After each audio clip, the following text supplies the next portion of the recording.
പറഞ്ഞു തരാൻ പോണത് നമ്മുടെ മത്തങ്ങയ്ക്ക് എങ്ങനെയാണ് മത്തൻ ചെടി പരാഗണം നടത്തുന്നതിനെ കുറിച്ചിട്ടാണ്.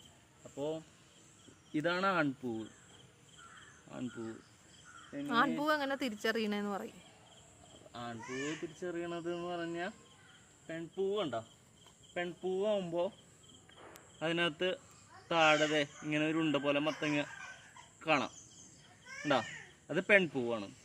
ആൺപൂവിനാകുമ്പോൾ ഇങ്ങനെ ഉണ്ടാവുള്ളൂ. അപ്പോൾ ഇതെന്താ പരാഗണം നടത്തുന്നത് എന്തെങ്ങനെയാണെന്ന് വെച്ച് കഴിഞ്ഞാൽ ഇത് പൊട്ടിക്കാം. എന്നിട്ട് കണ്ടോ പെൺപൂവിൻ്റെ ഇത് കണ്ടോ, അതിനകത്ത് ഇതിങ്ങനെ ഈ ആൺപൂവിൻ്റെ ഉള്ളിലത്തെ ഈ കൂർത്ത ഭാഗം ഇങ്ങനെ പൂമ്പൊടിയില്ലേ ഉരസി കൊടുക്കുക. ഇങ്ങനെയാണ്